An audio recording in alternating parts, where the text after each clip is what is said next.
तो उसी को मुक्ति बोलते हैं। यानी वो व्यक्ति मर गया, संतुष्ट होकर मर गया।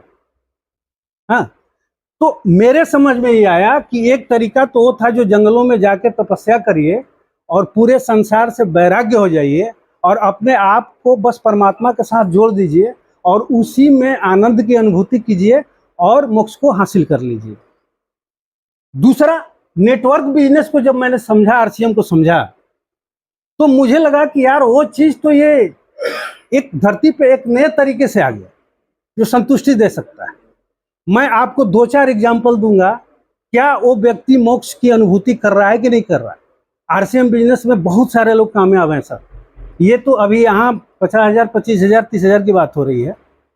अभी आपको Ravi OP Sharma second generation है, इस बिजनेस का आइकॉन बन चुका है। उसके पिताजी जो आईएएस थे, उन्होंने इस बिजनेस की शुरुआत की थी उस जमाने में जब ये पैंट पीस के साथ ये बिजनेस की शुरुआत हुई थी। तो उनके पिताजी ने इस बिजनेस को इसलिए ज्वाइन कर लिया कि आने वाले दिनों में एक विजन उनको दिखा, आने वाले दिनों में इसमें सब कुछ आ जाएगा, सुई से जहाज तक आएगा।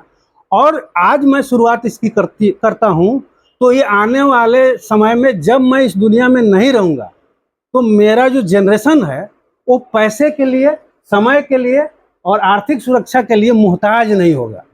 क्योंकि आज जिस चेयर पे मैं बैठा हूँ वो मैं अपनी काबिलियत से बैठा हूँ और मेरी ये काबिलियत मेरे बच्चे को ट्रांसफ़र नहीं हो सकती, लेकिन ये बिजनेस में जहाँ से मैं छोड़ के जाऊँगा ये बिजनेस वहाँ से उसको ट्रांसफ़र हो सकती है। यही सोच के उन्होंने इस बिजनेस को किया और आज रवि ओपी शर्मा का जाके चेक करिए, पैसे के मामले में 50 लाख से 1 करोड़ के बीच की इनकम अभी आ रही है, जबकि डायरेक्ट सेलिंग का टर्नओवर पूरे डायरेक्ट सेलिंग में जितनी भी कंपनियां हैं 1% भी हिंदुस्तान में अभी नहीं।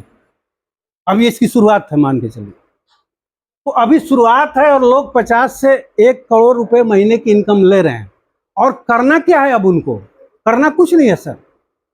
एक छोटा सा एग्जाम, तो हम लोग टेक्निकल अचीवर हैं, हो सकता है 2-4 लोगों को मैंने कॉल किया है, लेकिन आज इतनी संख्या बैठी है इस बिजनेस को समझ रही है। अगर इसमें से एक बंदे को भी समझ में आ गया और रॉयल्टी पे चला गया, मेरा बिजनेस कितना उछाल मार सकता है। ये पावर है, पावर ऑफ द नेटवर्क। जब तक ये हम समझ नहीं पाएंगे तब तक इस बिजनेस की तरफ हम कदम उठा ही नहीं सकते। हाँ, तो पावर ऑफ नेटवर्क क्या है, हम थोड़ा सा चर्चा करेंगे। जैसे एक सरकार है और दूसरा बाजार है। ये पैसा सरकार के पास भी आता है, बहुत पैसा आता है सरकार के पास, इंडिया गवर्नमेंट के पास, और इस बाजार में भी पैसा जाता है। आइए तुलना करते हैं पैसा कहाँ ज्यादा जाता है। ये सरकार के पास पैसा कैसे जाता है? टैक्स के माध्यम से जाता है। हाँ, डायरेक्ट इनडायरेक्ट जो टैक्स जाते हैं, तरह तरह के टैक्सेस जो सरकार